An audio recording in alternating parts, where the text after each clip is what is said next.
Hi, I'm Cole Price of Price Performance Horses. I train here at a Liberty Ranch. Today I want to discuss the backup.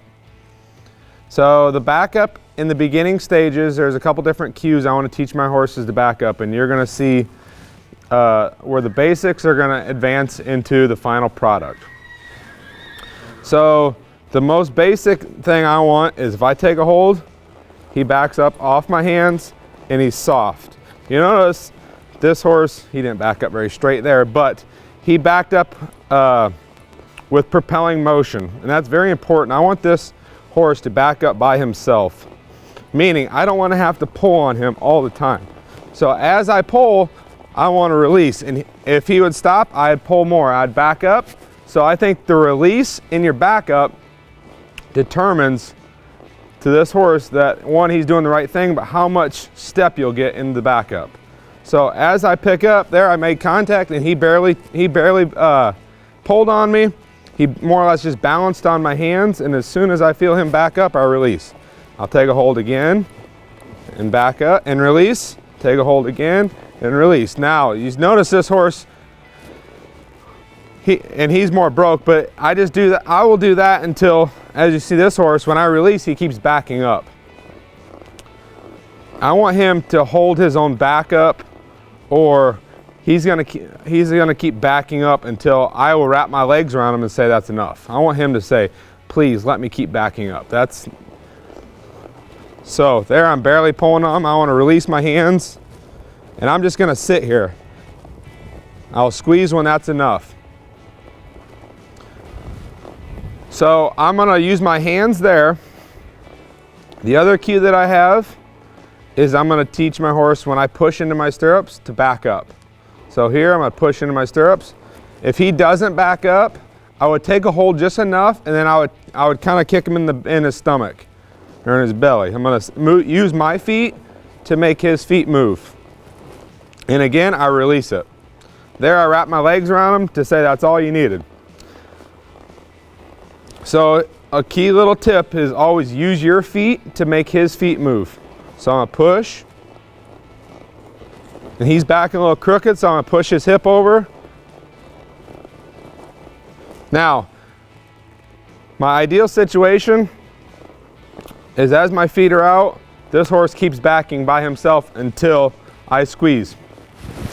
If I need to, if I feel him slowing down, what I'll do is I'll tap him in the belly. Say, move your feet, move your feet. When he's moving his feet, I have my feet pushed out, and I'm not pushing a lot of pressure. You know, this horse is backing up by himself. If he backs crooked, I just push his hip back over. So I try to think of the backup the same way I would think of the turnaround. I want this horse to have a lot of cadence in his backup. You notice him, he had a lot of steps, and it wasn't like he'd take 2 steps, try to quit. I want him thinking, propel himself back. So we're going to talk about how do you step it up into a more advanced backup and get this horse moving his feet. So now we got the basics. This horse can back up by himself. I'm going to start pushing into my stirrups a little bit more. And another cue that I'm going to teach this horse is I want this horse, whenever I say the word whoa, to think back up. And also in the backup, if I say whoa again, it's going to grab one more gear. Same thing, if I cluck, he's going to grab one more gear. I put both cues on it, verbal cues for the backup. The reason is when I back up showing, after I stop, I will keep saying whoa to my horses. That way they know it's a backup. Because you see a lot of great runs, they go to back up, you know, you finish your last stop, all you gotta do is get through it. Well, you go to pick your horse up to back up and they go to roll back. So I'm trying to eliminate that. I put a safety cue on my horses. When I say the word whoa, they get back. So my couple more cues to speed up is I'm gonna push into my stirrups more. If I have 2 ounces of pressure into my stirrups, they should back up that much. If I have 10, they should be backing up that much. If not, I go to their belly. So I'm going to individually work those 3 cues. So here I'm just going to push into my stirrups a little bit, There, he didn't get back enough. And you see, I just tap him. I don't kick him real hard, but it's kind of a serious, come on, get back. I don't want to just beg you. I want you to carry me backwards. So there I needed to fix that step. So that step wasn't good enough. So, and you probably can't even see it, but I'm just going to barely put any pressure into my stirrups. So now he's good. Now I'm going to push a little bit more and make him get back. And I'm going to release him there. One thing, I want him to back up perfectly straight. If he doesn't, I just push him back onto that straight line. So here I'm going to push into my stirrups. I'm going to push a little more. I'm going to go to his belly. I'm going to push a little more. Go to his belly. And I'm going to release.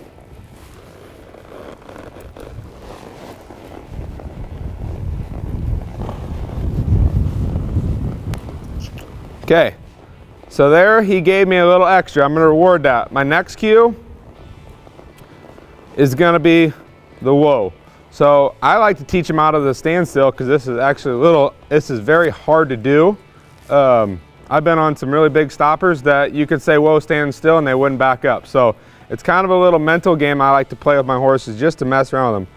So and then one thing when I do this, I separate it. I try not to push into my stirrup slot. So whoa. Whoa. There. I try to stay in there. You see when I said whoa that second time, he might have been a little worried about me going to his belly. I stayed in there until his neck relaxed and he found that position. Whoa. Whoa. So like right there, he's a little bit worried about it. I just pick him up, put him where I want. Whoa. There.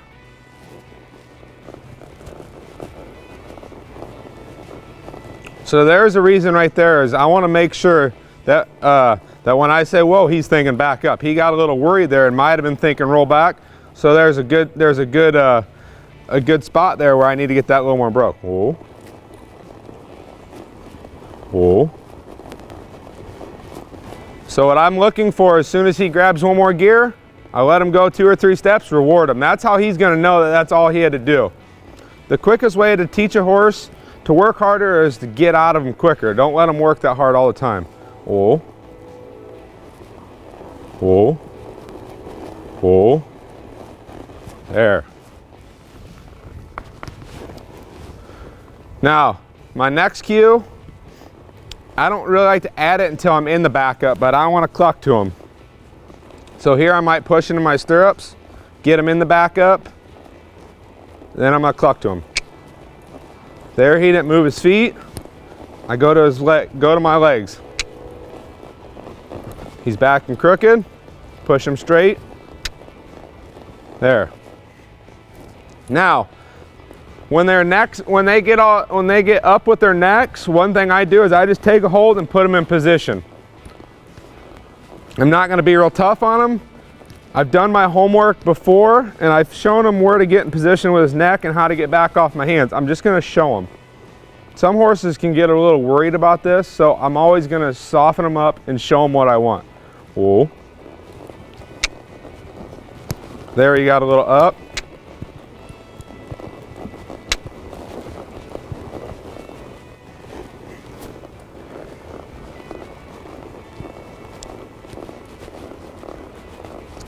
I kind of start messing with this at the 2-year-old year.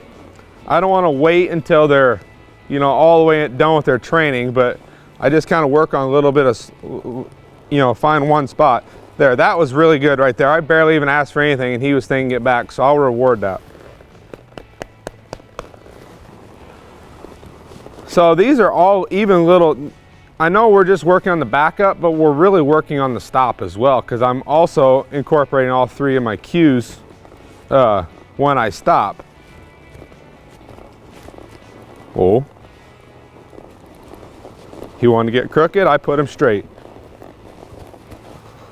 So you can see that horse is pushing himself backwards. That's the answer I want. Now, You'll notice how intense this horse is getting about it. This is kind of an effect you'll get out of doing a lot of this exercises.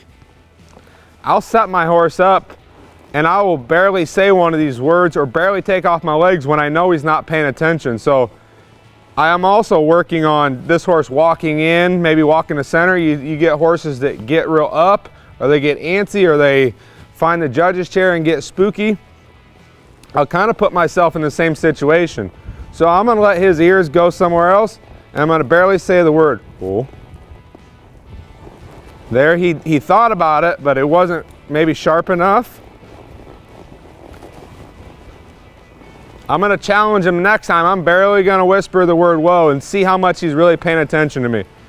Like, this horse is pretty broken. I know he's always focusing on me. Even if he looks away, I still have his attention, which will also help you, like I said, in your walk-in or something. Like, this horse is waiting for me, so I might just walk a circle, wait for his ears to leave. Whoa. Good. So you can kind of do a lot with this exercise. It's not just so much about backup as it is, you know, you're not just working about the speed. I'm also working about focus. Again, I can just sit right here when he looks away. Whoa. There, you thought about rolling back. Whoa. There. So these are just little mental things I think all affect the backup. You're always going to be making it better. But again, there's a lot that I can do with this. If I want to just barely take my legs off, he should barely back up. And you can see this horse, he's pretty focused right now just because I've been so light with my cues and making him hold himself accountable. One thing I don't want to do as this horse, let's say he's sticky on my second cluck. Well, I don't want to ask more. I'm going to make him get sharp to that. So if, let's say I cluck twice and that's where he plateaus, I don't want to keep clucking. I want to make him get right at that. So the next time I cluck, he's thinking, oh, I better grab a little more gear. Some horses are just horrible backers, but for the most part, I think if you spend a lot of time with it, you can really put a neat backup on a horse.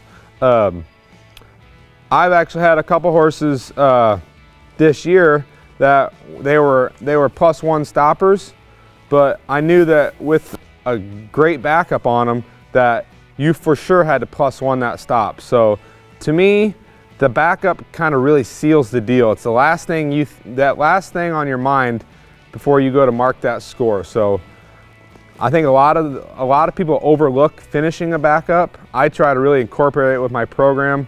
I think it really seals the deal. You know, even if you have a half stopper or a 0 stopper, you know, I for sure want that judge to go, that was an unbelievable backup. I really want to maybe up your score. So that is one way that maybe you can improve your scores by saying, okay, I'm going to add this into my stop to really maybe get a better score than what I really have.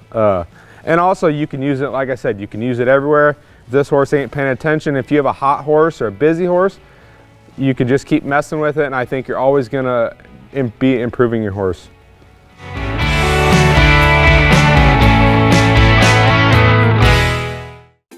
Packs are a simple, foolproof way to make sure your horse always gets the supplements he needs. They're packed in convenient, customized daily doses that make feeding time fast and easy.